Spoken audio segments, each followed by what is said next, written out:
Ok. Minhas senhoras e meus senhores, muito boa noite. Muito obrigado pela vossa presença. A Academia Angolana de Letras saúda-vos e tem a honra de anunciar o início das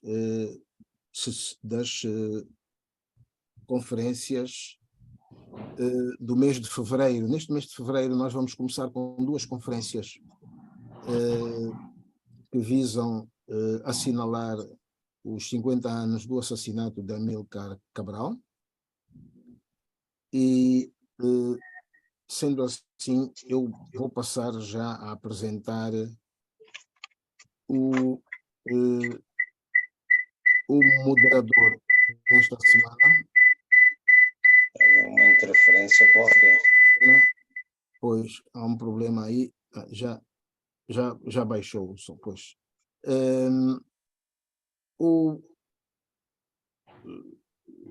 A conferência de hoje e a da próxima semana sobre Amílcar Cabral serão preferidas por um antigo membro do governo e companheiro de Amílcar Cabral e por um historiador, ambos cabo-verdianos. Quanto ao tema da conferência de hoje, é Cabral sempre, a importância da ética, e o conferencista será o comandante Carlos Reis, que depois vai ser apresentado pelo nosso moderador. Eu passo então a apresentar o moderador de hoje, que é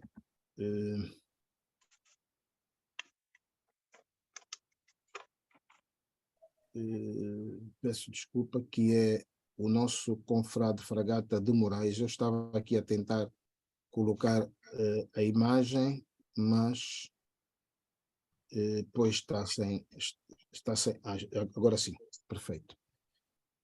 Trata-se do escritor Fragata de Moraes, que é embaixador de carreira, já aposentado. É escritor, membro da União dos Escritores Angolanos, é membro fundador e integra a direção também da Academia Angolana de Letras.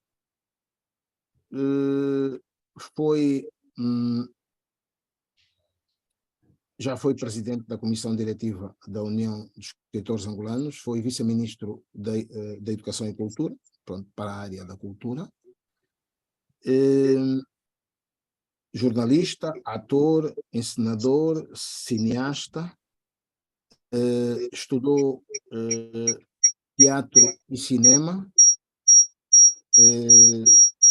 e tem uma série de livros, dentre os quais eu destaco a Antologia Panorâmica de Textos Dramáticos, A Sonhar Não Se Faz Verdade, A Prece dos Malamados, O Fantástico na Prosa Angolana. É um bom tema para uma próxima conferência. E os últimos livros são A Dança da Chuva, Os Ventos ao Sul e Contos de Samuel Astro. Eu passo desde já a palavra ao confrade Fragata de Moraes para fazer a apresentação do nosso conferencista de hoje e para dirigir os trabalhos a partir de agora. Muito obrigado e muito boa noite a todas e todos os presentes. Queria saudar especialmente a Júlia Machado, minha colega que eu já não via há décadas, né? Portanto, um alô especial. Vamos então falar, eu não sei de onde é que está a sair esse pois, som. Aqui há um problema, tens que ativar o som do computador.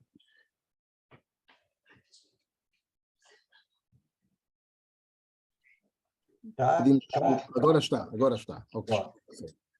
Então, mais uma vez, muito boa noite a todos. Em especial a Júlia Machado, minha colega embaixadora, que eu já não vi há décadas largas. portanto, é uma alegria rever. Vamos, então, apresentar a biografia de Carlos Reis. Carlos Reis, seu nome completo, Carlos Nunes Fernandes dos Reis, nasceu a 31 de agosto de 1946 em São Vicente, Cabo Verde. Fez os estudos secundários no Liceu Gilianes, 1964, e os estudos universitários no Instituto Superior de Ciências Sociais e Política Ultramarina, de 64 a 62. É doutor honoris causa pela Universidade de Cabo Verde, 2019, membro do PAIGC, ainda estudante, isto no ano de 1965, participou na Marinha do PAIGC, de 1970 a 1974, sendo, por isso, combatente da liberdade da pátria, de cuja Associação de Combatentes em Cabo Verde foi presidente de direção em 3 mandatos, sendo o último até janeiro de 2023. Carlos Reis é membro da Fundação Amílcar Cabral, fez parte da administração da FAC em 2 mandatos e participou na organização de várias homenagens a Amílcar Cabral. Coordenou a elaboração da ata de textos e intervenções do simpósio de homenagem a Amílcar Cabral, por ocasião do seu 80º aniversário natalício, 2004, editado pela FAC, com o título Cabral no Cruzamento de Épocas. Em 2018, participou na equipe que elaborou o legado de Amílcar Cabral, na Memória do Tempo, documento de fundação da proposta de candidatura da Fundação Amílcar Cabral junto à Unesco, para efeito do seu reconhecimento como fazendo parte da memória do mundo da Unesco. Carlos Reis é também autor do livro A Educação em Cabo Verde, em 2017. É titular da Ordem Amílcar Cabral e exerceu várias funções, nomeadamente membro do governo de transição, em 1975, que teve como mandato a organização de eleições para uma Assembleia Constituinte.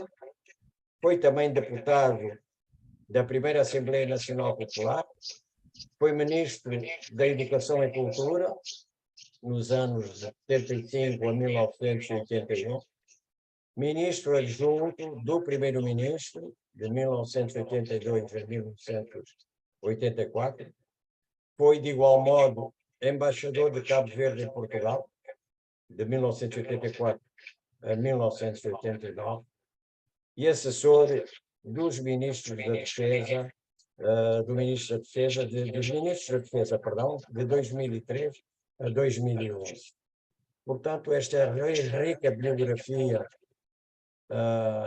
de Carlos Reis, que está agora conhecida por todos os participantes, e, portanto, quero agradecer esta oportunidade de ter sido dada esta honra, não é, de fazer a apresentação de alguém que é meu colega também a nível dos combatentes, a nível da educação. Enfim, é sempre uma honra falarmos de alguém que partilhou caminhos comuns em países diversos, mas a mesma trilha, na luta contra o colonialismo e pela nacionalidade das nossas pátrias. Muito obrigado.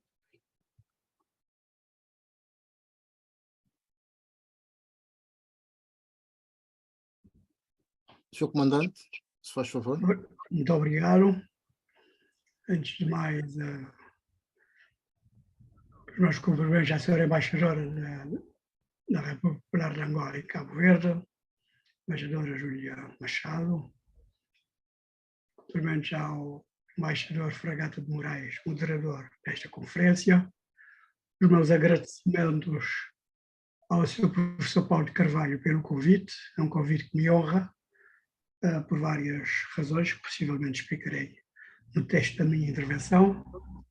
Um texto elaborado para preencher meia hora, mas que naturalmente poderei encurtar, dado ao tempo disponível para a gestão da nossa conferência. Para mim faz todo o sentido que a Academia Angolana de Letras evoque Amílcar Cabral, sobretudo nesta ocasião, porque a sua ligação de Amílcar Cabral com Angola foi uma ligação muito forte, e porque foi um político que se tornou académico devido ao reconhecimento formal de várias academias e universidades no mundo e pela qualidade e frequência da sua criação intelectual, a ponto de ser reconhecido como um dos mais importantes intelectuais africanos do século XX. Para nós, africanos que como Cabral, Mandela, Neto, Mondlane, outros, decidimos contribuir para a construção de um país melhor, num mundo melhor, em que o foco principal deve ser sempre as pessoas. A evocação da vida de Cabral e das circunstâncias da sua morte devem servir uma aprendizagem coletiva que possa reforçar a nossa determinação de prosseguir o caminho numa estrada que já foi muito alargada, mas não suficientemente alargada para permitir a todos utilizá-la com as mesmas oportunidades. E esta é uma luta que devemos assumir como normal, elevado sentido cívico, em paz, num recomendável quadro de pluralismo democrático, para se escolher de forma ponderada e correta as vias e as ferramentas de trabalho. Como Cabral, é pela via da procura de conhecimento, por sua vez passa pela procura da verdade, através da criação de condições em que as escolas, as universidades e suas academias têm um papel de primeiro plano, e é porque foi muito impressionado pela postura de Cabral a este respeito, é que o presidente poeta, que foi Leopoldo Sédar Senghor, que me permite citar, quando escreveu que ele, Cabral, sabia e dizia que a verdade não era dada antes de tudo, ela nascia do diálogo, isto é, da confrontação, melhor ainda, da simbiose entre ideias e temas opostos, entre a cultura e a política, a poesia e a ciência, a teoria e a ação, o combate pela descolonização, mas também a luta pela civilização do universal. Ele tinha escolhido a simbiose viva, dinâmica, criadora entre as duas formas da atividade. Só esta via, a de Amílcar Cabral, dizia Senghor, nos ajudará a resolver os nossos problemas africanos de hoje. Mas afinal, quem foi Amílcar Cabral? Amílcar Lopes Cabral foi um revolucionário africano da Guiné-Bissau, onde nasceu, e cabo-verdiano, porque os pais foram cabo-verdianos. Fez os estudos primários e secundários em Cabo Verde, os estudos universitários em Lisboa, onde se formou em agronomia, como é sabido. Escreveu poemas na juventude, foi desportista, dirigente desportivo, dedicou-se às questões ambientais através de trabalhos sobre Cabo Verde, que ele intitulou Em Defesa da Terra, e através da sua tese sobre a erosão na região alentejana de Cuba, Portugal, investigou e publicou artigos sobre as condições fitossanitárias dos portos africanos, dos produtos africanos dos armazéns do Porto de Lisboa. Em 1953 realizou o trabalho de recenseamento agrícola da Guiné, que viria a ter uma grande importância no plano técnico-agrícola e no plano político, devido à intensidade dos contactos que lhe permitiu ter com as populações. Entre 58 e 59, foi encarregado de estudos da sua especialidade em Angola, particularmente ligados a estudos agrológicos das plantações de cafés e a estudos preliminares de solos. Em 1959, foi organizador e dirigente da Brigada de Estudos Agrológicos da Companhia Angolana da Agricultura. Apesar da sua reconhecida competência técnica como agrónomo e ambientalista, a grande opção de vida foi pela política, onde desempenhou uma notável atividade que haveria de lhe dar uma dimensão africana e mundial. Panafricanista convicto, defendeu e militou pela unidade da Guiné e Cabo Verde, pautou sempre a sua atividade em defesa da unidade africana e da solidariedade entre os povos colonizados.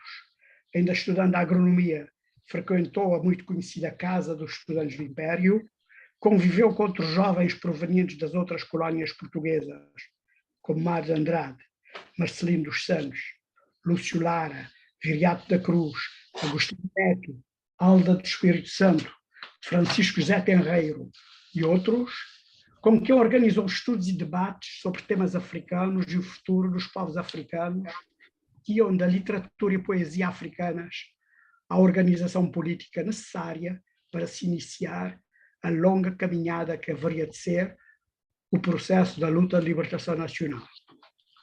Em 1956 fundou o PAIGC em Bissau, com Aristides Pereira e outros companheiros.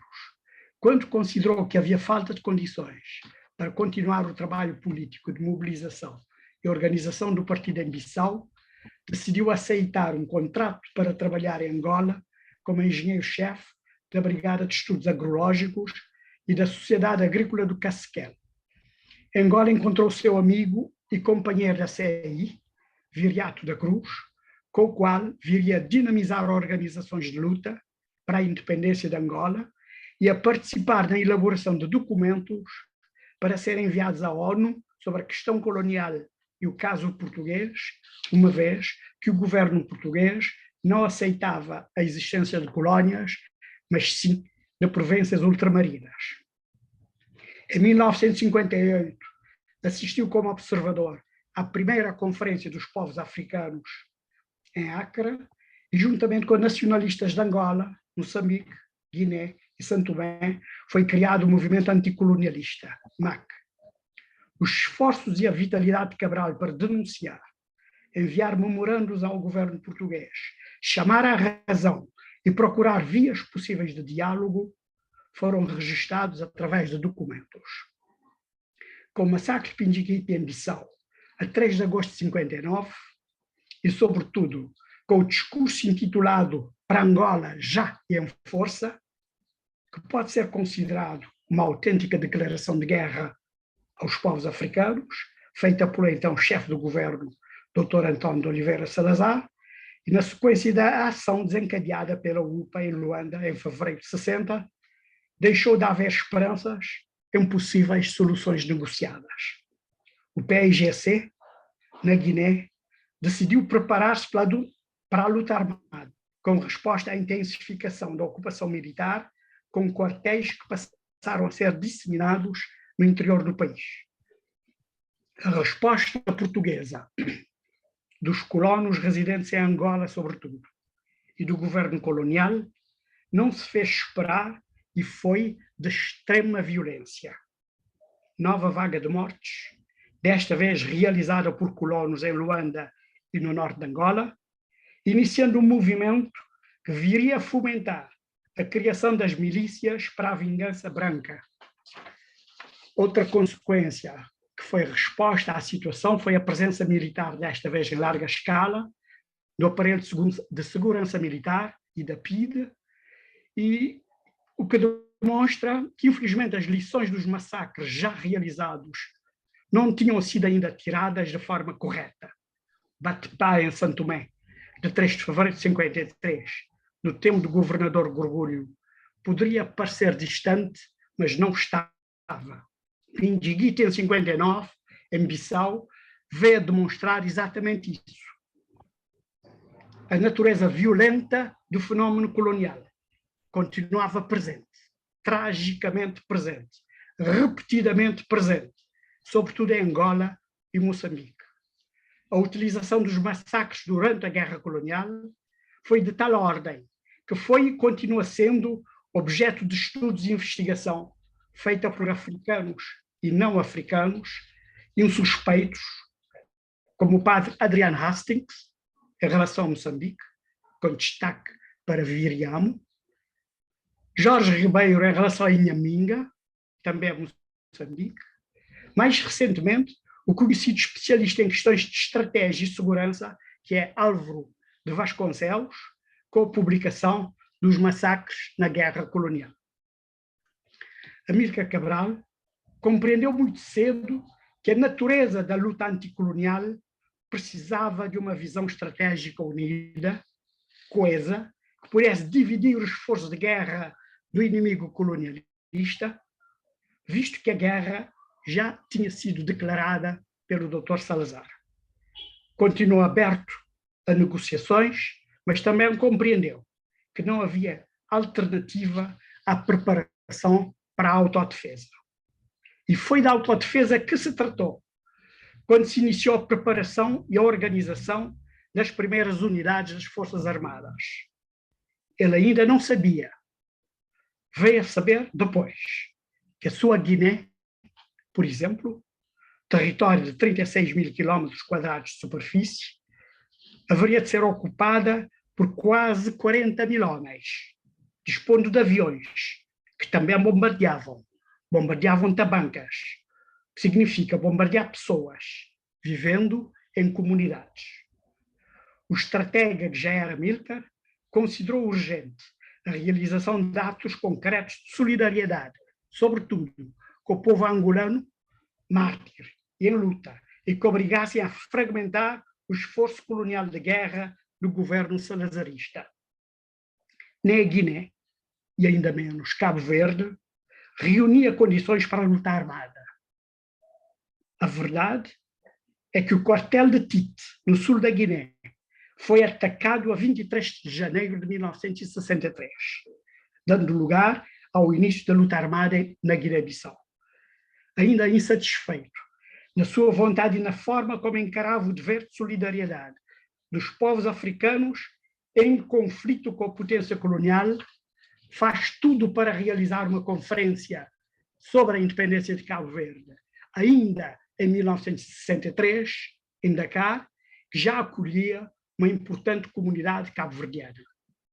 Para Cabral, a existência de grupos concretos de jovens que pudessem disponibilizar para a luta e, sobretudo, para a sua vertente armada, era um passo importante do processo nacionalista de cada país, como é evidente.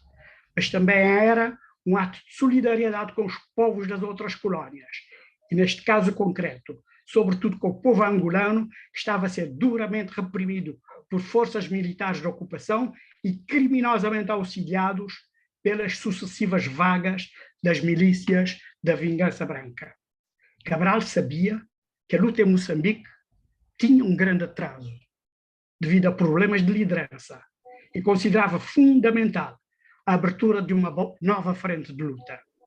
Por isso, o início da luta armada na Guiné, simbolizado pelo ataque ao quartel de Tite, a 23 de janeiro de 63, e a Conferência de Dakar do mesmo ano sobre a luta armada em Cabo Verde, tiveram essa valência de solidariedade para com o povo angolano mártir, fundados num pensamento estratégico constituído por princípios e valores que têm a ver com a estratégia, como é evidente, mas também tem a ver com a solidariedade e a ética.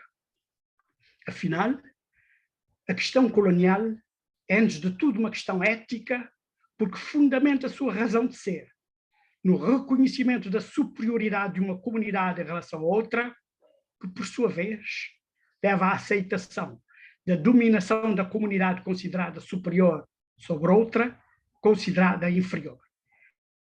Ganha relevância este propósito a tese de Frantz Fanon, retomada e aperfeiçoada por Cabral, quando considera que a luta de libertação nacional não liberta só o colonizado, mas liberta também o colonizador. Muito preocupado com a senha imperialista contra o ANC de Mandela, com o seu líder carismático preso, Cabral interveio várias vezes a denunciar a situação na África do Sul e a solidarizar-se e a exigir solidariedade para com esta organização de luta do povo sul-africano. A este respeito, devo saudar e manifestar a minha admiração e respeito pela contribuição dada pelo povo angolano para a queda do regime racista do apartheid, com enormes sacrifícios para a vida dos seus filhos, e que tiveram que fazer frente à invasão do exército do apartheid ao território angolano, mudando a história e a geopolítica da África e do mundo de uma forma que acreditamos ter sido definitiva. A preocupação de Cabral com os movimentos de libertação das outras colónias portuguesas foi corporizada pela importância que deu à Conferência Nacionalista das Colónias Portuguesas, CONCP, ao alimentar sempre que pôde os contactos e a coordenação entre eles, encorajando muitas vezes com alguma insistência, como aconteceu com os contactos quando teve com a direção do MPLA, enquanto Agostinho Neto esteve exilado em Cabo Verde, ou a insistência feita junto de Eduardo Mondlane para assumir a liderança da Frelimo quando ainda era professor na Universidade de Siracusa, nos Estados Unidos da América.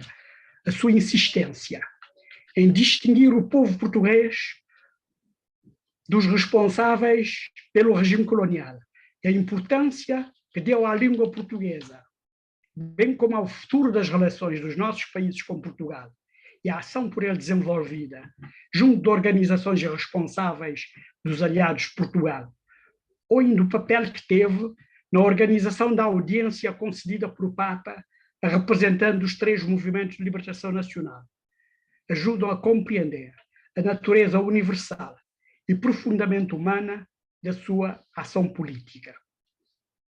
Graças ao povo da Guiné-Bissau, à liderança de Cabral, aos seus companheiros, a situação política e militar na Guiné chegou a tal ponto que foi o governador colonial, general António de Spínola, a reconhecer publicamente, em finais de 72, a impossibilidade de uma solução militar para a guerra na Guiné, mesmo depois de assassinar o líder excepcional, que foi Amílcar Cabral. O PIGC continuou com a execução dos planos projetados por ele, nomeadamente a tomada do quartel de Guiledes, no sul da Guiné, a organização de eleições para a Assembleia Nacional Popular, que haveria de proceder à proclamação da República da Guiné-Bissau, a 24 de setembro de 73, e a intensificação da ação política em Cabo Verde. A coragem e a determinação dos companheiros de Cabral cresceram com o hediondo de crime. Ciente do legado de Cabral, a direção do PIGC, liderada por Aristides Pereira, que lhe sucedeu como secretário-geral do PIGC, persistiu na via do diálogo, que levasse a um entendimento possível, que tivesse como objetivo o reconhecimento da República da Guiné-Bissau, proclamada nas colinas do Boé, no leste da Guiné, a 24 de setembro de 73, 8 meses depois do assassinato de Cabral, 7 meses antes do 25 de abril, e propôs o encontro de delegações conduzidas pelos respectivos ministros das Relações Externas, obtido o acordo de princípio. Foi constituída a delegação chefiada por Vítor Saúde Maria, recém-nomeado como primeiro responsável pelas relações exteriores, da qual fazia parte Silvino da Luz. O embaixador português Vilas Boas, em artigo publicado ano passado no Jornal Público, e que ocupava a função de diretor-geral dos assuntos políticos no Ministério Português dos Negócios Estrangeiros, deu-nos conta do seu embaraço por ter esperado o seu ministro, Dr. Rui Patrício, até o último momento, e só na sala da reunião é que teve conhecimento que o seu ministro não foi autorizado pelo chefe do governo, Dr. Marcelo Caetano, a estar presente. Estávamos em fevereiro de 1974. São muitas as expressões que podem servir para ajudar a descodificar e estudar a teoria de libertação nacional elaborada por Cabral e a mestria com que utilizou a dialética como método e ferramenta de análise. Uma combinação de esperar o melhor e preparar-se para o pior, e pensar para melhor agir para melhor pensar, podem servir de referência. o elevado sentido de compromisso de que era possuidor obrigava-o a refletir muito e a recolher aprendizagens do cotidiano e da ação prática, o que dava maior densidade à componente ética da sua obra teórica e prática. Se quisermos tentar compreender o pensamento de Cabral e optarmos pelo registro das palavras-chave da narrativa política utilizada por Cabral, encontramos vocábulos como diálogo, povo, participação, unidade, luta, dignidade, justiça, solidariedade, liberdade, libertação, educação, cultura, cultura popular, história, sujeito da história, futuro, progresso. São palavras que exprimem um pensamento e deram um corpo a uma teoria fertilizada pela prática e que também representa uma metodologia e uma postura de vida. Depois da lei portuguesa de 1951, que decidiu que as antigas colónias passariam a ser designadas por províncias ultramarinas, assim, com golpe de pena, publicado sob a forma de lei, na sequência da criminalização da existência de colónias, decidida pela Organização das Nações Unidas, o governo colonial português montou uma máquina de propaganda interna e internacional para camuflar a dura realidade vivida pela grande maioria dos africanos. A primeira grande fuga de estudantes africanos de Portugal para a luta, cerca de 50, maioritariamente angolanos, como Henrique Carreira, os médicos Vera Lopes, Boal, Pestana e tantos outros, e assumo que cometo uma injustiça ao lembrar o nome de alguns e não lembrar o nome de tantos outros, e por quem tenho tanta consideração e respeito. Mas integrando também cabo-verdianas e cabo-verdianos. Cabo-verdianas como a nossa Elisa Andrade, mais tarde Pestana, a Virgínia Mendes Carvalho, mais tarde Vieira Lopes, a Lelica Boal, que todos conhecemos, também fizeram parte deste grupo, como também fizeram parte jovens moçambicanos como Joaquim Chissano, Oscar Monteiro, Sérgio Vieira, largamente divulgada pela imprensa europeia da época, constitui um desmentido à propaganda do governo colonial, que alardeava a adesão da juventude africana à política colonial portuguesa. Era urgente e fundamental desmentir a hipócrita propaganda do governo colonial, ao decidir fazer uma primeira denúncia pública dessa situação e um convite ao diálogo, Cabral escolheu Londres. E o seu principal parceiro foi o Sindicato dos Jornalistas Ingleses, onde já podia contar com o jornalista Basil Davidson, que viria a revelar-se um grande amigo da luta dos povos das antigas colónias portuguesas. O texto que serviu de introdução à conferência foi intitulado Factos acerca do colonialismo português. Persistiu na utilização de organizações como a CONCP. Contribuiu para a criação de condições de convergência política e unidade estratégica dos movimentos de libertação nacional, com Mário Pinto de Andrade, Viriato Cruz, Lúcio Lara, Marcelino dos Santos, vários outros, num tempo em que Agostinho Neto ainda se encontrava no exílio em Cabo Verde.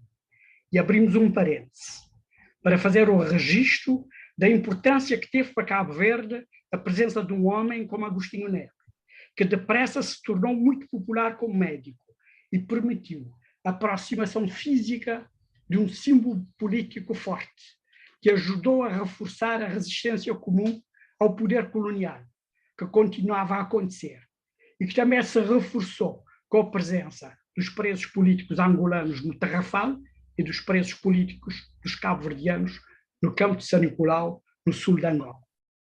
Viria a caber a Mário Pinto de Andrade a criação e utilização do conceito de a geração de Cabral, que deu título à palestra por ele realizada na Escola Piloto do PIGC, em Conakry, em janeiro de 1974, um ano depois do assassinato, onde o autor apresentou e defendeu um conjunto de conceitos que informaram o pensamento dessa geração, que teve a missão histórica de iniciar a marcha de libertação nacional. Os conceitos apresentados constituem valores éticos que não só têm a ver com uma época mas também com a sua aplicação no presente e no futuro. Ao defender, junto das organizações internacionais, os direitos dos povos das antigas colónias portuguesas, Cabral deu uma importante contribuição para o direito internacional em geral, tendo adotado uma metodologia inovadora de petições e depoimentos regulares sobre a situação prevalecente nestes territórios, mas também insistiu com as visitas de delegações de representantes dessas organizações às regiões libertadas, no caso da Guiné-Bissau, onde já se desenvolvia atividades da administração de Estado. Dito de outra forma, tratava-se de convidar os organismos internacionais a observar, estudar e analisar o estado da aplicação das leis internacionais sobre o direito dos povos à autonomia e independência.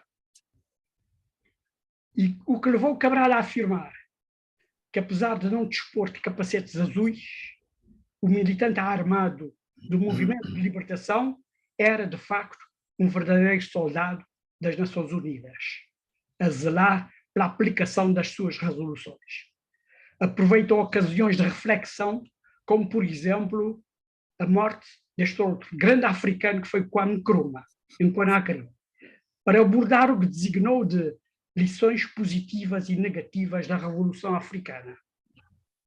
Nos vários textos de Cabral, onde exaltou a importância da cultura para a luta de libertação nacional, por ele concebida como ato e fator de cultura, também encontramos chamadas de atenção para o que designou por aspectos negativos da cultura popular, que muitas vezes levam a preconceitos, à discriminação, à perseguição de pessoas diferentes, como os albinos, a pessoas portadoras de deficiências, às mulheres e às crianças. Para Cabral, uma das condições essenciais da aceitação da nobreza da ação e da atividade política é a ética, que leva à ligação do político com a condição de servidor público. A nobreza da ação política em Cabral não só assume a ética como essencial, como também só aceita a sua subordinação a interesses do povo, porque em primeiro lugar devem vir a vida e a felicidade das pessoas. Preocupados com o que muitos consideram que é a tendência para a progressiva redução da importância da ética na ação política e não só, vários autores, como Leonardo Boff, que chegou a falar de eclipse da ética, têm produzido interessantes reflexões sobre este tema. Apesar de ser muito frequente, ao falar da ética, pensarmos na ética política, a verdade é que todos sabemos que ela é e deve ser mais abrangente. Deve também dizer respeito à ação cívica e social. Para o professor Carlos Lopes, antigo subdiretor-geral da ONU, o legado ético de Cabral muito pode servir para entender os desafios contemporâneos, destacando-se o seu incontornável estilo de liderança, no quadro do qual a transparência, a integridade, o respeito pelas diferenças, o respeito e a aceitação dos direitos das mulheres como cidadãos de pleno direito, a proteção das crianças, a proteção e o respeito dos mais velhos, considerados depositários de conhecimento e experiência, devem ser valorizados, aparecem como elementos incontornáveis.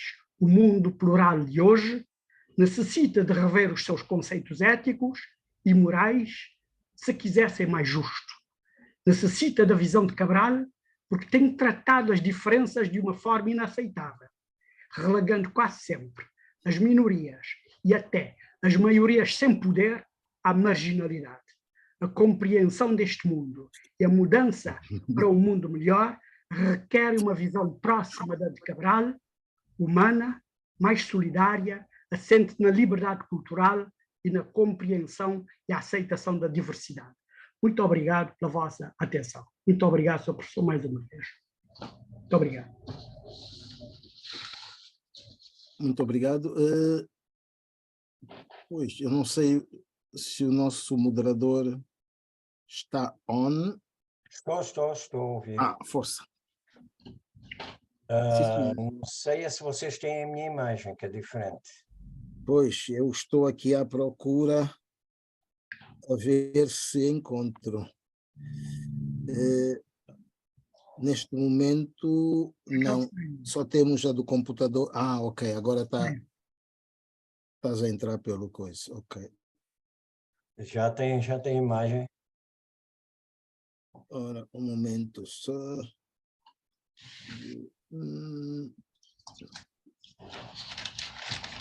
Eu estou a ver.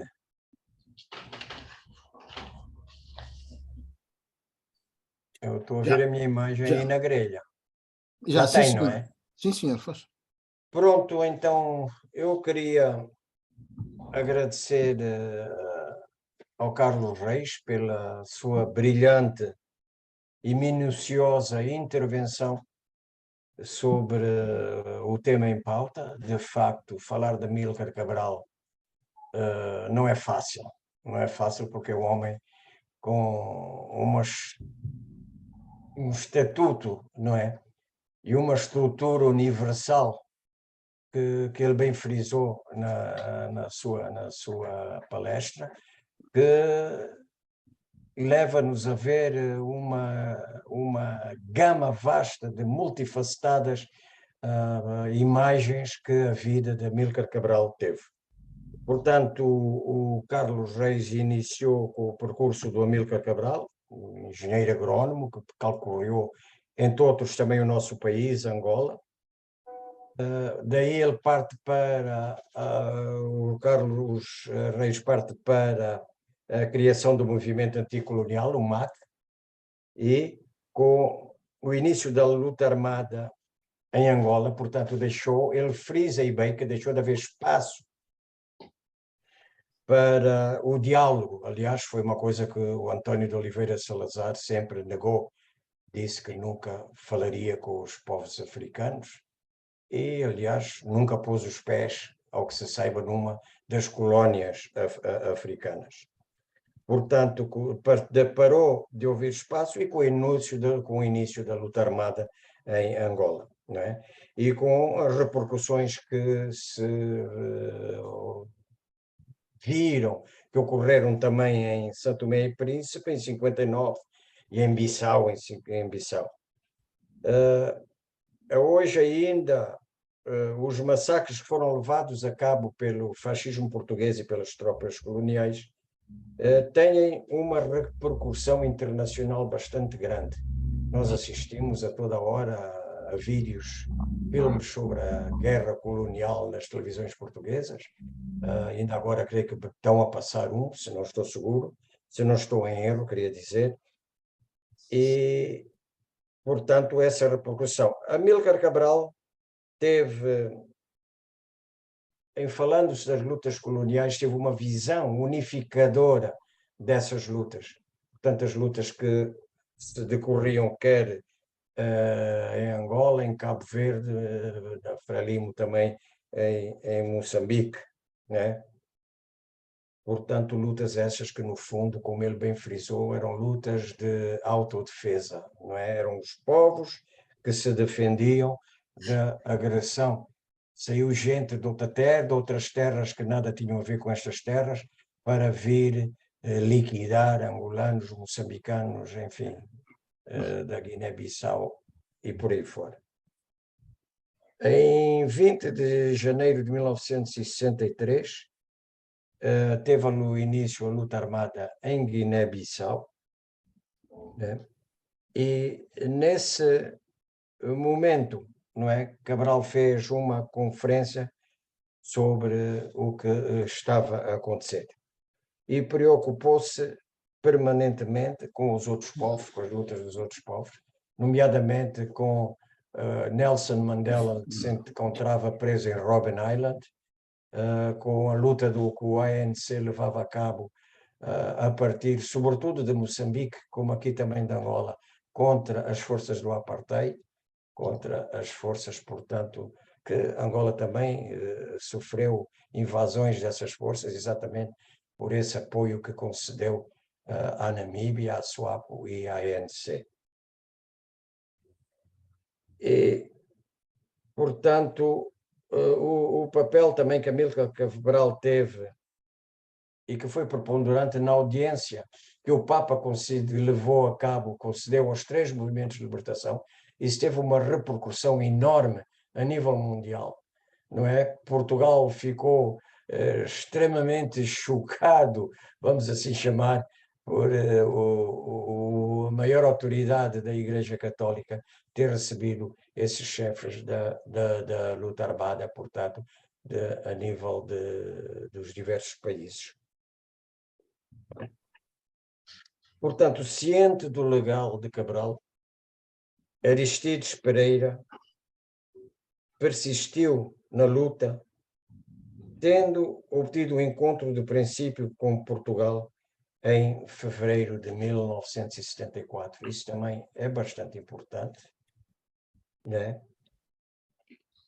Considerando efetivamente a luta generalizada que era levada a cabo contra o colonialismo português. Agostinho Neto conheceu o desterro em Cabo Verde e teve aí uma preponderância muito grande, sobretudo no atendimento das populações, porque ele era médico, né? E isso considerou-se um reforço também para a luta que era desenvolvida contra o colonialismo. E Carlos Reis também afirma que, ao defender os direitos dos povos, Cabral deu um enorme contributo, uma contribuição aos direitos e às leis internacionais sobre, não é,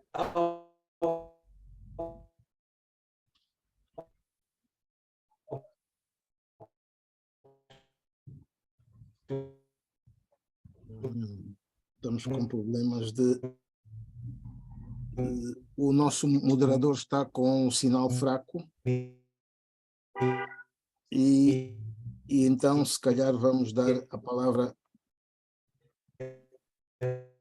Bom, há 2 inscrições.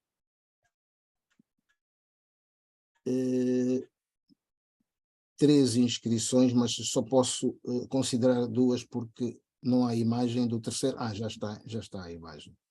Então, vamos ouvir, vamos começar por ouvir Adérito Manuel, depois Denise Charte e Trindade, não me lembro do primeiro nome, mas depois o próprio dirá. Adérito, pode ligar já os... Ok, faz favor. Muito obrigado, boa noite a todos. E mais uma vez dou os meus parabéns por trazer uma temática de veras interessante. Queria também cumprimentar o preletor, o senhor Carlos Reis. Eu não sei se fiquei distraído, acho que terá convivido em algum momento com a Amílcar Cabral. Eu, antes de mais, gostaria de confessar que Amílcar Cabral é uma figura interessante, dita, e na semana passada tivemos aqui a conferência da Denise, que consagrou que o Amílcar Cabral como uma das figuras que foi porta-voz e até um grande incentivador dos outros movimentos de libertação, e como vimos hoje, um fator unificador da luta a nível dos países africanos de expressão portuguesa.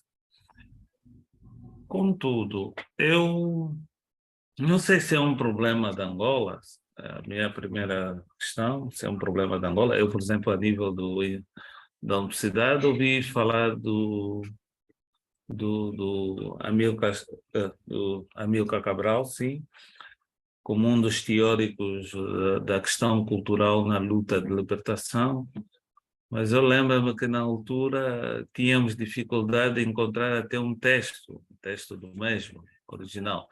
Então, eu não sei, e depois há aqui um paradoxo, se é que eu estou a entender bem, que o país, né, que o Cabo Verde e Guiné-Bissau se subdividem e hoje têm trajetos diferentes. E eu tenho a impressão que Amílcar Cabral é mais mencionado como figura em Cabo Verde do que na Guiné-Bissau.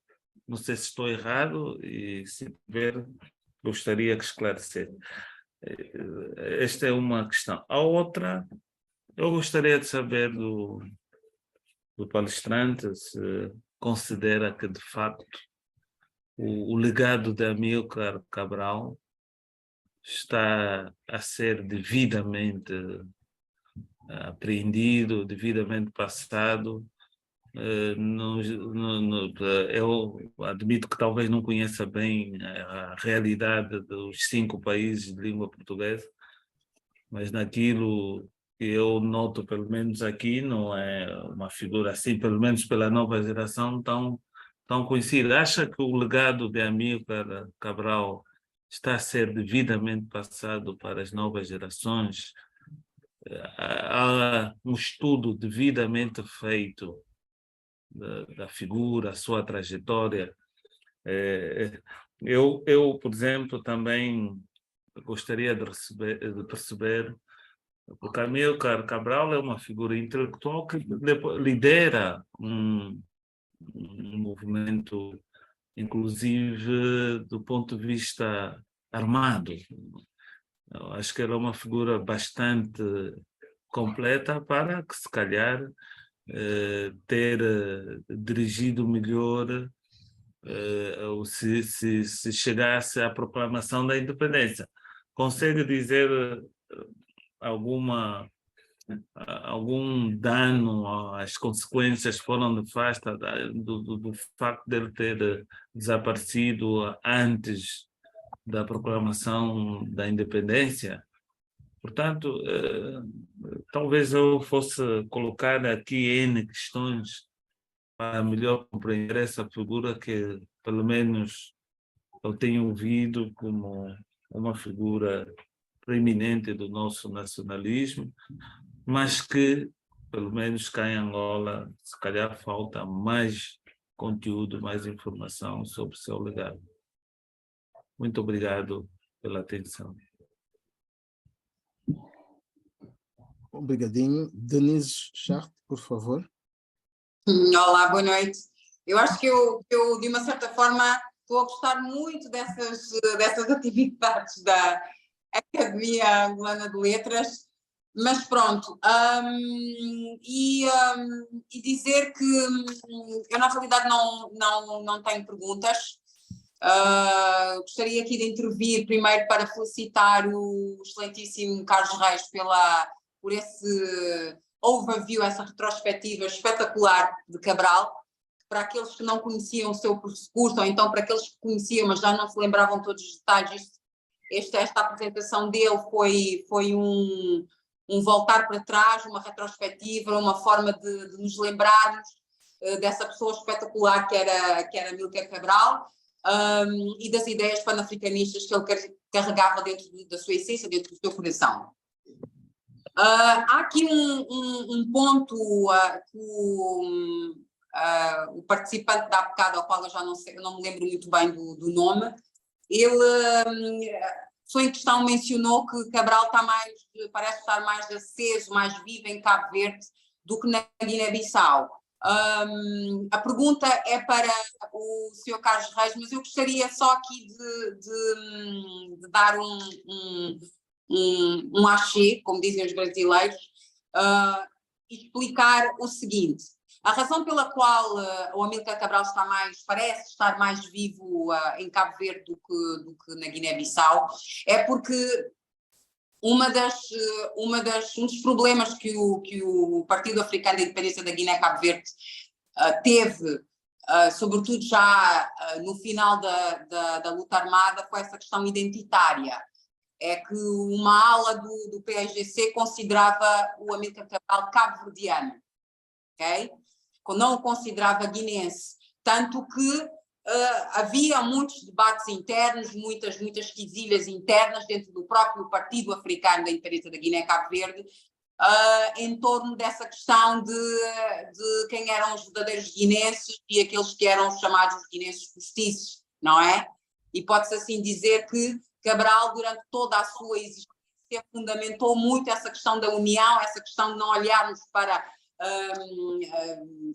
como é que posso dizer, cor da pele, etnias, esses pormenores, mas dentro do PSGC havia essa questão.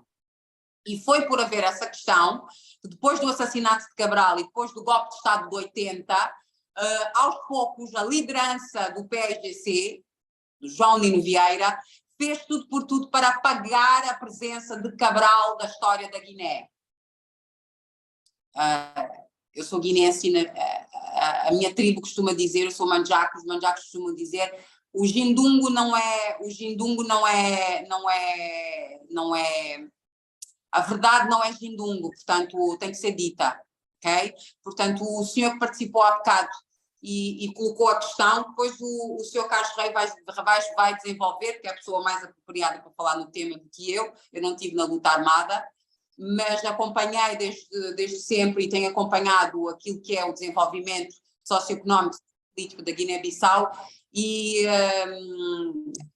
não podemos invalidar que é triste pensar que Cabral é guinense, é tanto guinense tanto como cabo-verdiano, mas que acabou por cair um bocado no esquecimento da liderança da Guiné-Bissau, sobretudo depois do golpe de Estado de 80, exatamente por assumirem que ele não era originalmente da Guiné-Bissau. Aliás, a própria Constituição guinense, para as pessoas que nos estão a ouvir neste momento, exclui o Amílcar Cabral, que é um dos pais da independência. A própria Constituição, salvo erro, de 84, 85, a nova Constituição da Guiné-Bissau, os preceitos dessa Constituição excluem o próprio pai da independência. Portanto, eu espero que essas dicas que eu estou a dar a este senhor que participou antes de mim, não é? Sejam úteis, para que façam uma pesquisa, para que interaja e para que entenda que, de facto, a razão pela qual Cabral não se faz aí, não deixou de estar tão presente na Guiné como estava antigamente, é basicamente por ele ser considerado mais cabo-verdiano do que propriamente guinense.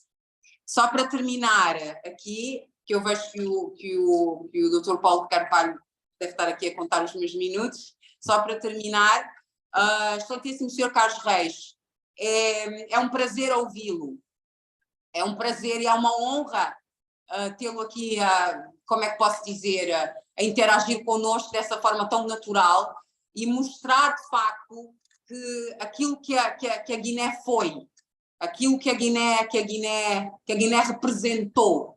Okay? Muitas pessoas não sabem, mas o Sr. Carlos Reis ocupou um cargo altíssimo no governo do Luís Cabral, foi inclusive, salvo erro, ministro da Educação, okay? Pessoa que de uma certa forma pensou a importância da descolonização da cabeça do povo guinense, e é essa pessoa que nós estivemos hoje aqui a falar. Portanto, muito grata. Obrigada. Muito obrigado. Vamos passar a palavra a um habitué aqui. Eu peço desculpa não me recordar o primeiro nome, mas Trindade, pronto, e a cara. Faça o favor. Boa noite, professor Paulo de Carvalho. Eu chamo-me João Trindade. João. João Trindade, licenciado em História pela Faculdade de Ciências Sociais da Universidade Agostinho Neto, estando nesse momento a frequentar o mestrado em Literaturas de Língua Portuguesa na Faculdade de Humanidades da Universidade Agostinho Neto. Quero saudar ao orador, conferencista desta noite. Infelizmente, entrei somente agora, então estou de alguma forma condicionado, mas minimamente enquadrado pelos esclarecimentos muito interessantes que foram feitos pela professora Denise há pouco. E na deixa do primeiro participante desta série de perguntas, eu colocaria somente algumas perguntas só para reforçar algumas questões e reafirmar a necessidade de falarmos sobre Amílcar Cabral. É uma figura política, sim, mas também cultural. E ele tem, digamos assim, intervenções muito interessantes no campo cultural, no que diz respeito ao legado deixado por Portugal nas ex-colônias. Falo concreto da questão linguística, o português, a questão das línguas africanas, como elas deveriam ser inseridas ou ministradas como matéria de ensino, mas também a figura do poeta.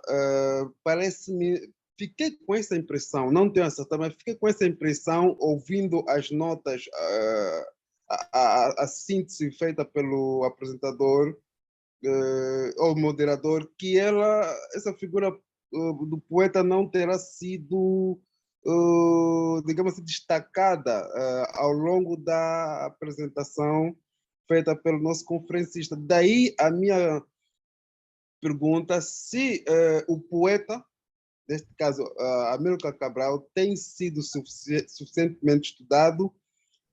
Provavelmente essa pergunta já terá sido de alguma forma respondida quando se fez menção ao apagamento da memória do Amílcar Cabral. Penso que a imagem do poeta terá sido também de alguma forma afetada por este processo que foi desencadeado durante o mandato do presidente João Bernardo Nino Vieira.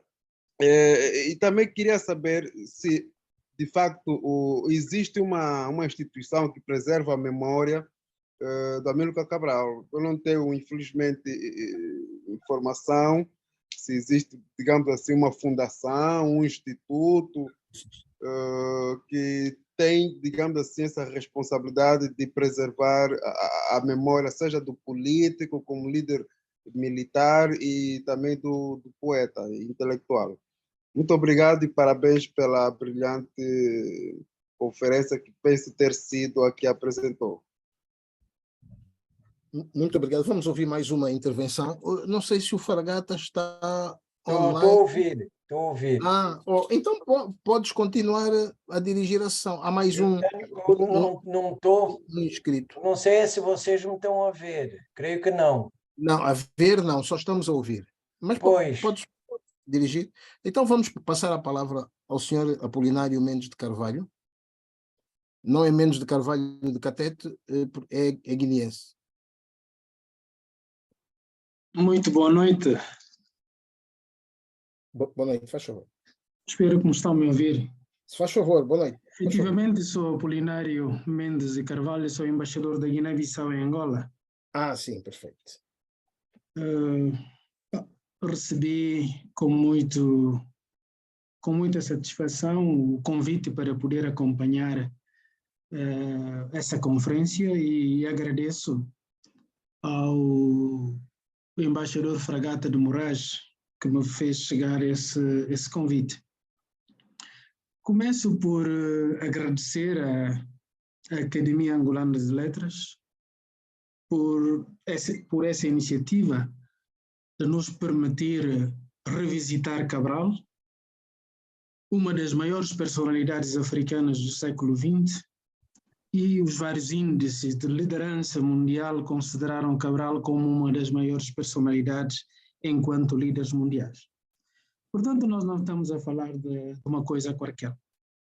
E também é importante que a intervenção feita pelo Dr. Carlos Reis conseguiu, de facto, transmitir aquilo que Cabral representa, a sua arte na luta para a libertação dos povos, a capacidade de convocar a solidariedade a vários níveis entre povos guineenses e cabo-verdianos, no espaço das antigas colónias portuguesas, conseguindo, de facto, liderar, de facto, a frente externa da luta de libertação nacional das antigas colónias portuguesas.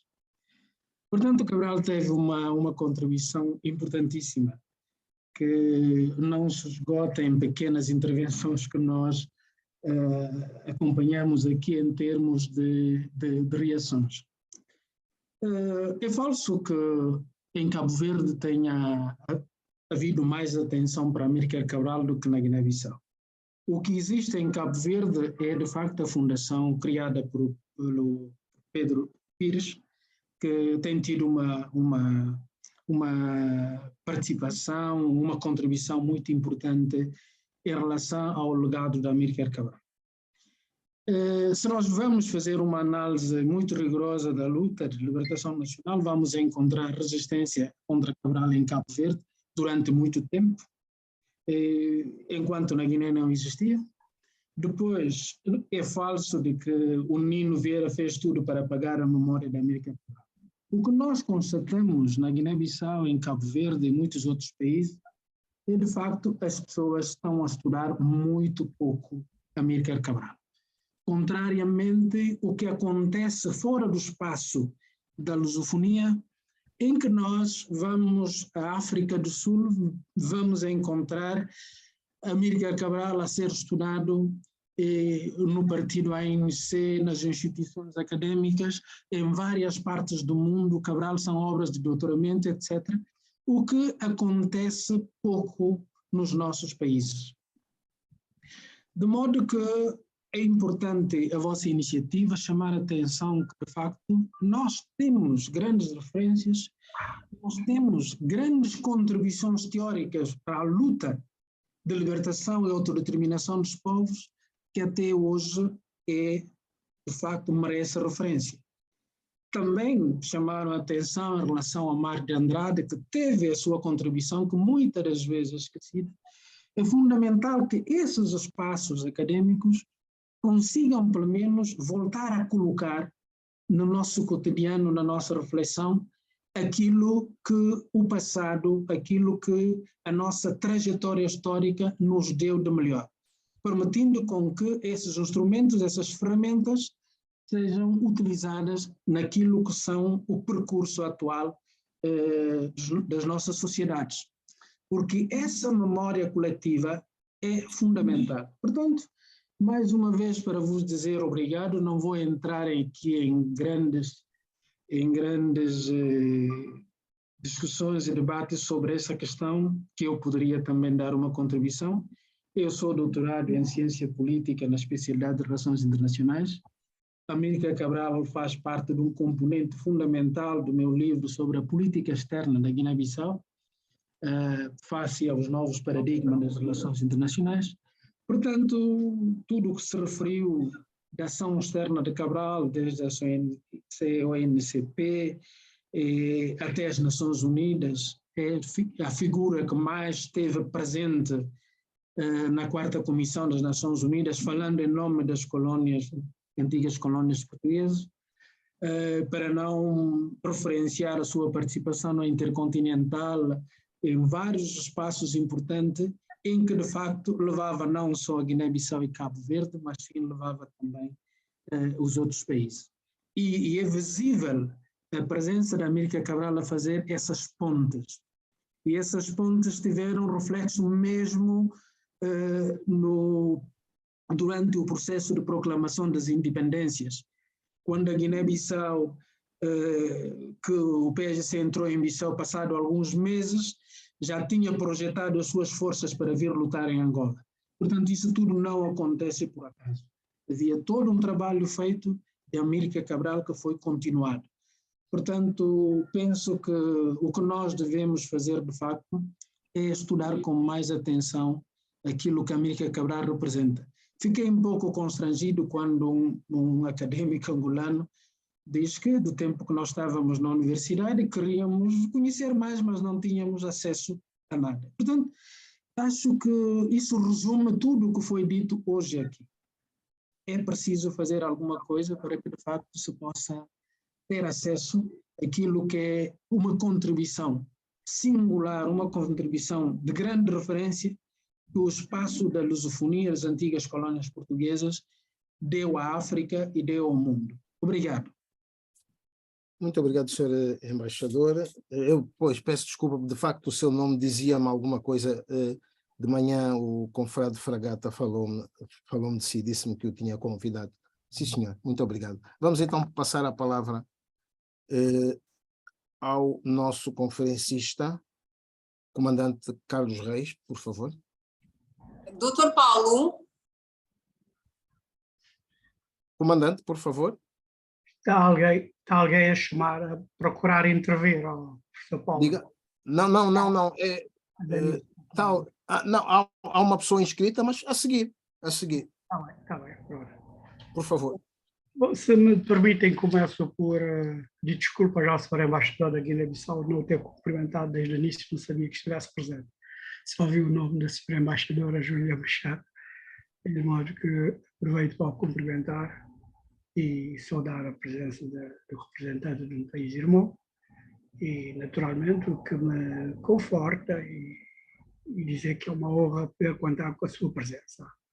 E, naturalmente, com o seu esclarecimento sobre a Guiné-Bissau, poupa-me a responsabilidade de ter que dar informações que efetivamente não tenho, e a dizer exatamente isso, né? Tenho vivido os últimos anos aqui em Cabo Verde, há muitos anos não vou à Guiné e não me atrevo a dar opiniões que apenas tenho a partir da comunicação social, né? Pelo que agradeço ao Sr. Embaixador os esclarecimentos prestados. Foram colocadas várias questões de muito interesse e possivelmente nós não teremos tempo para responder de forma que as pessoas que puseram a questão merecem, nem com o desenvolvimento que poderiam desejar, mas de facto convivi com Cabral já, digamos assim, se quiser, numa vaga de segunda geração de nacionalistas, né? Aderi ao PIGC, como digo aí no meu currículo, em 65, ainda na condição de estudante, e procurei fazer o que pude, sobretudo num país arquipélago, logo naturalmente isolado do mundo e com o governo colonial a tentar isolá-lo ainda mais, como aconteceu no tempo em que cortou as ligações entre São Vicente e Dakar através dos veleiros, e faço referência a essa ligação porque foi importante para o nacionalismo cabo-verdiano, na medida em que coincidiu com uma época em que quer Pedro Pires, quer Lili Caboar, quer o Silvino, quer outros, aproveitavam para enviar muita documentação através dos marinheiros e dos capitães que frequentavam os veleiros que faziam Dakar. Quando as autoridades se aperceberam disso, cortaram durante alguns anos essa ligação e Cabo Verde passou a estar ligado ao mundo apenas através de Lisboa. E como uma das respostas que a juventude da época, e faço referência a 65, que eu considero a data o ano de referência para a minha entrada para o PIGC, juntamente com outros companheiros, já o comboio já estava em marcha e, felizmente, já com o caminho percorrido, e, enfim, faço parte daqueles que acharam que era preciso apoiar aqueles que estavam à frente dessa marcha, e foi o que tentei fazer. Portanto, tenho que me colocar exatamente na minha devida circunstância, e é essa.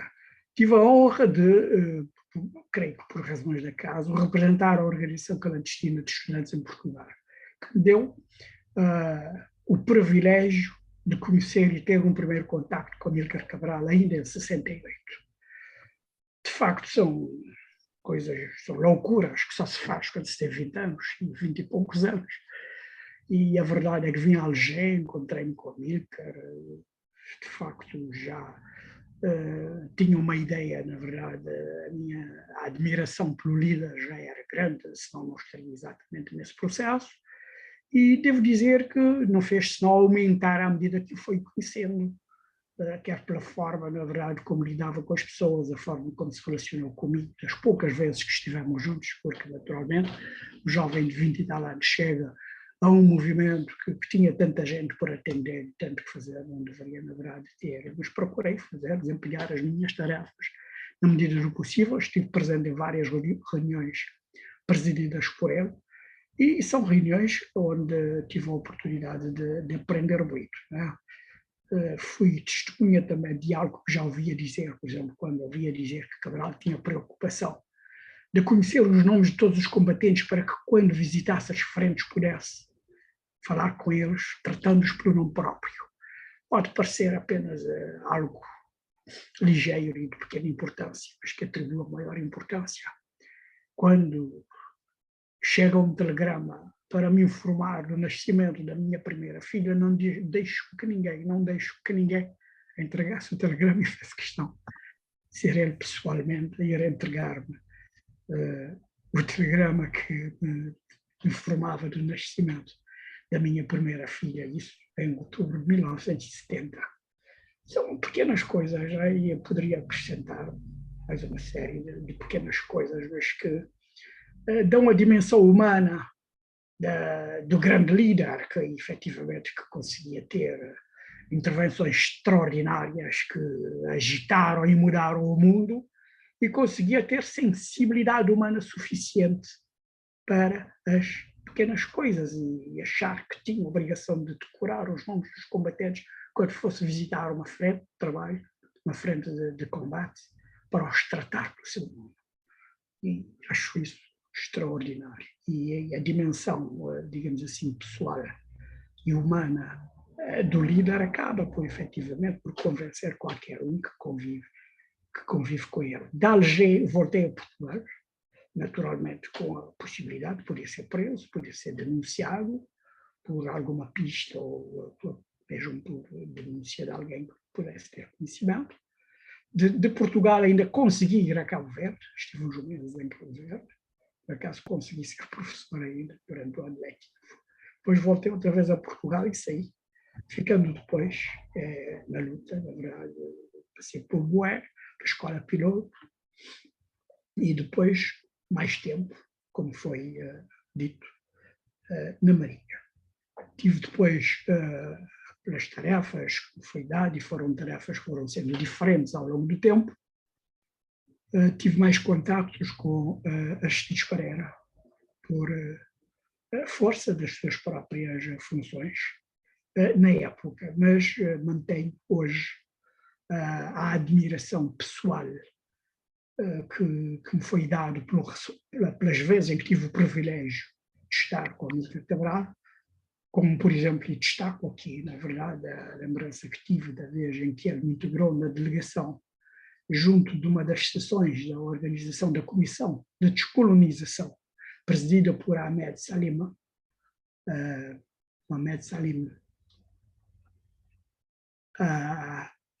o tanzaniano, que presidiu a Comissão de Descolonização da OA durante alguns anos. Integrei a delegação presidida por Amílcar Cabral, efetivamente, que, mais uma vez, e demonstrando aquilo que por vezes se podia, na verdade, ler dos jornais, ele, quando falava, conseguia efetivamente atrair a atenção da Assembleia. Estive para fazer um pequeno depoimento sobre a situação em Cabo Verde e de facto, as lembranças que tenho, quer do ser humano, que também era, mas do líder e do intelectual, são, efetivamente, fazem parte dos capítulos mais importantes da aprendizagem que a vida me proporcionou. Dito isso, devo dizer que, no que respeita à questão acerca de saber se em Cabo Verde, se Amílcar Cabral é suficientemente lembrado ou se não, a minha opinião é que é lembrado, sim senhor, mas não é suficientemente lembrado nem estudado. Mas felizmente que existem entidades como a Fundação Amílcar Cabral que têm feito um trabalho notável, nomeadamente no domínio de publicações, conseguindo publicar quer os textos que integram a obra teórica de Cabral, quer textos que não eram conhecidos, que eram inéditos, como os que fazem parte das intervenções dele na Conferência de Quadros realizada em Conakry, que só por si dá-nos uma ideia da metodologia de liderança adotada por ele. É uma espécie de convívio com responsáveis do interior da Guiné e das regiões libertadas da Guiné, durante dias, a trocar impressões, já falando praticamente da luta, mas de quase tudo e da própria situação internacional. chegando a temas como as religiões, Deus, o ateísmo e, naturalmente, o direito que cada um tem de acreditar ou não acreditar e o dever que todos temos de respeitar as crenças e as opções de cada um. Não vou fatigar-vos, na verdade, já me alonguei muito, já ouviram muito a minha voz, não vou, portanto, sobrecarregar-vos ainda com mais conversas hoje. Muito obrigado, senhor. Muito obrigado, senhor comandante. Nós temos mais um pedido de intervenção. Podemos aceitar, se calhar, mais um. Já estamos praticamente quase em cima da hora. E então vamos, de facto, desde já passar novamente a palavra à senhora dona Denise Chart, que nos vai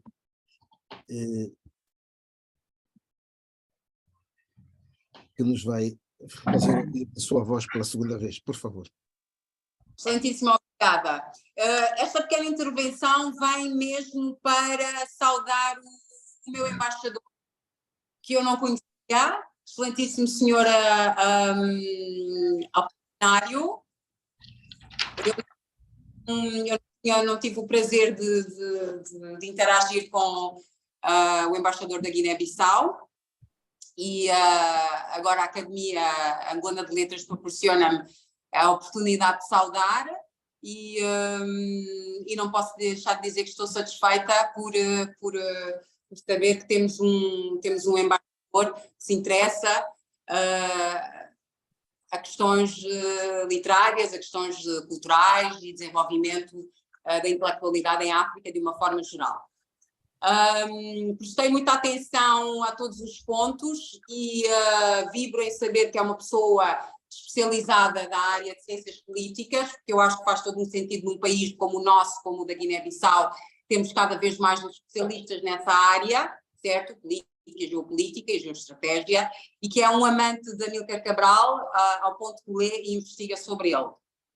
Relativamente ao que é falso e ao verdadeiro, apesar de eu não estar no mundo diplomático, eu devo dizer que com o passar dos anos e a vivência histórica e com tantas águas que já passaram por debaixo desta ponte, Sua Excelência Embaixador da Guiné-Bissau, é muito difícil nós dizermos quando é falso e quando é verdadeiro, sobretudo quando já aconteceu tanta coisa na nossa Guiné, certo? Desde o assassinato de Cabral de 1973 até o golpe de Estado de 1980, que levou à queda do governo de Luís Cabral, passou-se tanta coisa, e tanto Sua Excelência Embaixador Apolinário quanto eu não estávamos lá, no sentido em que não participamos.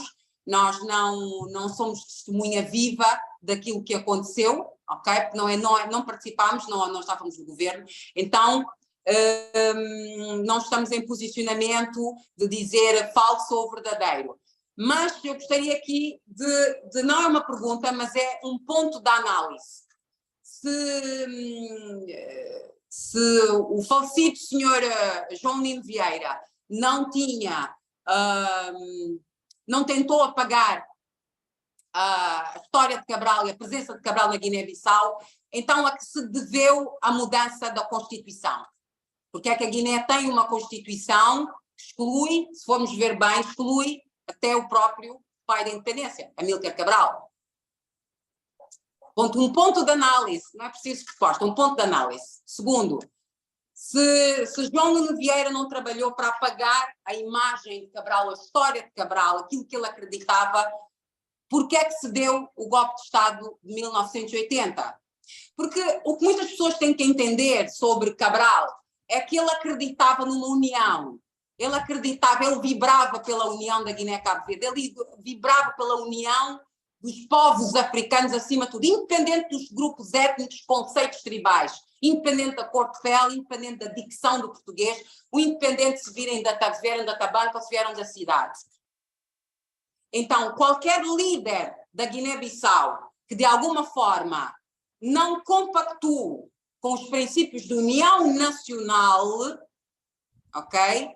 é um líder que está a trabalhar para que a imagem de Cabral desapareça.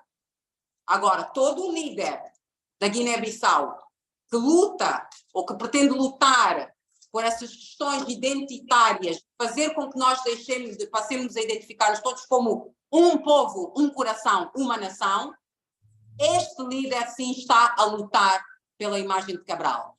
Porque vejamos bem, para manter Cabral vivo na Guiné-Bissau é preciso fazer valer os principais preceitos do seu pensamento e do seu idealismo. E ele, ao pensar o homem novo, ele pensou nisso.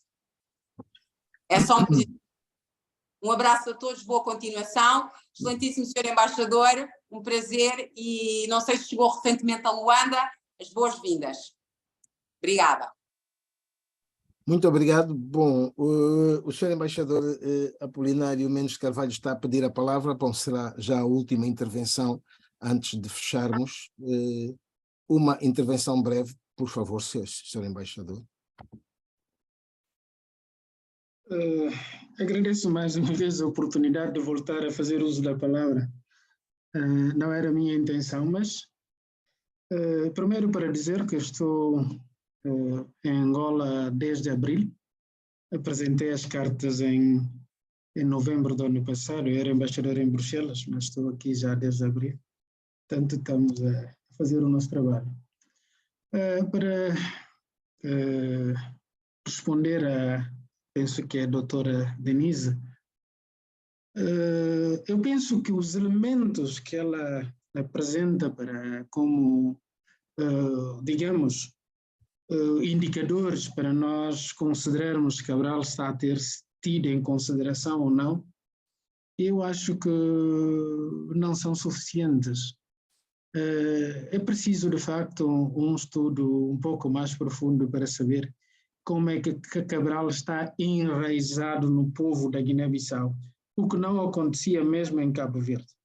Na nossa luta, aquilo que Cabral é falado nas tabancas, aquilo que Cabral acontece em vários momentos da nossa história. Agora, de que Amílcar Cabral está a ser pouco estudado, é verdade. A Constituição a que faz referência, que diz que, bom, candidatos a chefe de Estado, a presidente da República, devem ser guineenses de origem, não sei, tanto tudo isso, de facto, existe. Mas aquilo não foi feito para escolher Amílcar Cabral, quando, nesse momento, já não fazia parte da Guiné-Bissau. Nós, talvez, somos um dos poucos países de antigas colônias que tiveram vários ministros de Angola, ministros de Angola, de Santo Tomé, de Cabo Verde, etc. A Guiné-Bissau teve tudo isto. Foi um país, de facto, que desenvolveu um espírito de solidariedade internacional e de nacionalismo que transcendia o nosso espaço geográfico. O golpe de Estado de 1980 tem que ser analisado. Não foi um golpe de Estado contra Amílcar Cabral. Não foi, nunca, em nenhum momento, Amílcar Cabral esteve em causa. Havia problemas dentro do PAIGC, desde a luta armada de libertação nacional. Desde a luta armada de libertação nacional. Havia problemas, havia dificuldades. Esses problemas, alguns foram resolvidos, outros não. Quando se chegou à independência, havia diferenças entre as constituições. A Constituição de Cabo Verde não previa a pena de morte, por exemplo. A Constituição da Guiné-Bissau previa a pena de morte. Havia várias dificuldades. Esse debate foi feito de uma forma intensa. Foi o 3º Congresso. Há muita coisa que aconteceu antes do golpe de Estado. Eu penso que é preciso um estudo profundo, é por isso que eu disse que não vale a pena entrar num debate agora nessa questão. Talvez teremos a oportunidade de debater isso mais profundamente, analisando, de facto, a gênese da estabilidade na Guiné-Bissau, a questão da problemática da fragilidade do Estado, onde entra várias coisas.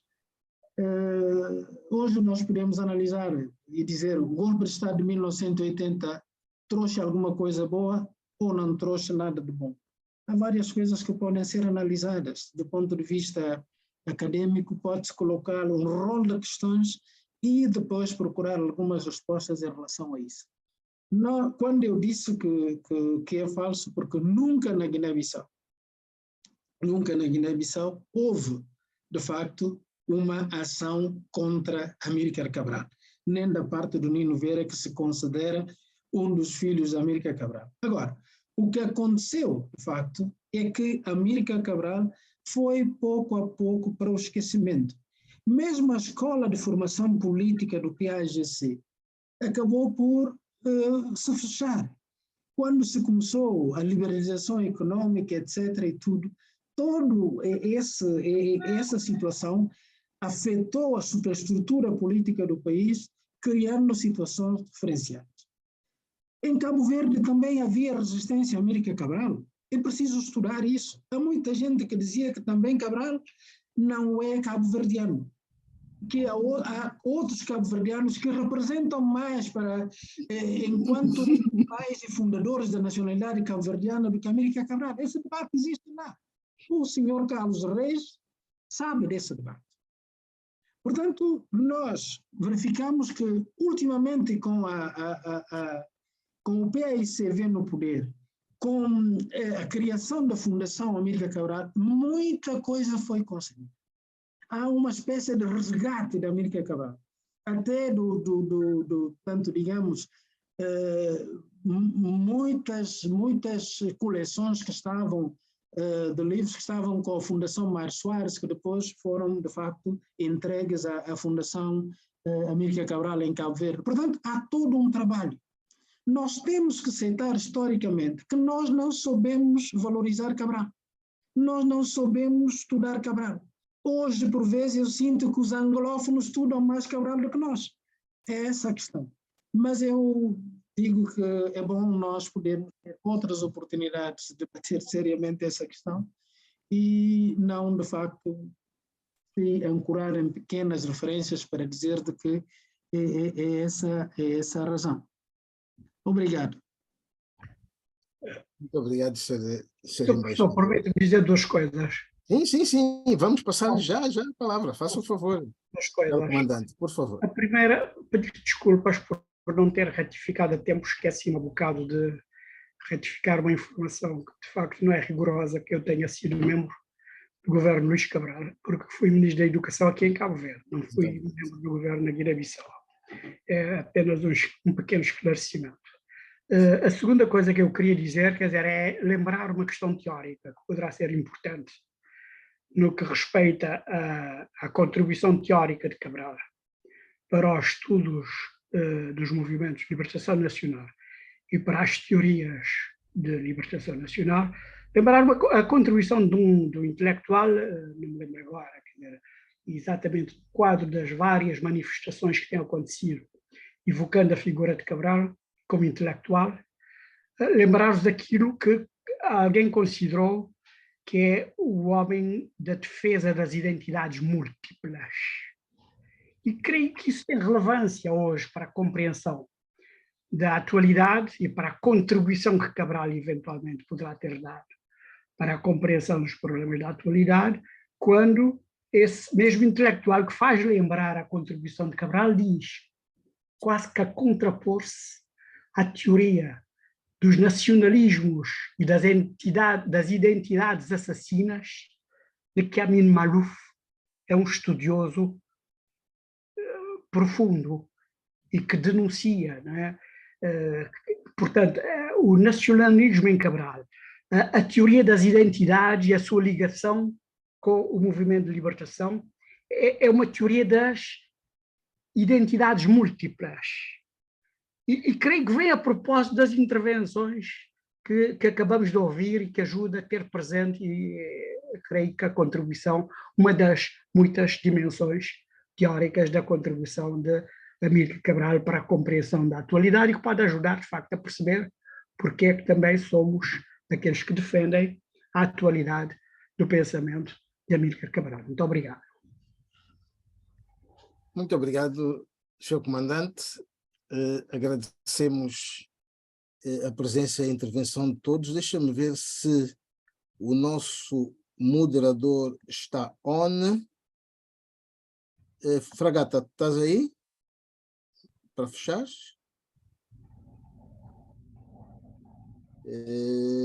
Não parece que esteja. De facto está, mas sem som. Sem som e não... Pois, aqui está a imagem, mas está sem som.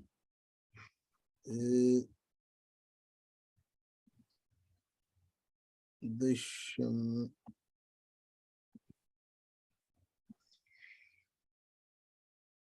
Pois não tem som no telemóvel. Não, está sem som no telemóvel. E o computador parece-me que... ok. Já, podes ativar no computador para fechar. Já, ok. Pronto, muito obrigado. Queria agradecer a participação de todos. De facto, foi uma conferência bastante produtiva. Ouvimos várias opiniões, algumas delas contraditórias, e esse efetivamente é o espírito destas nossas conferências.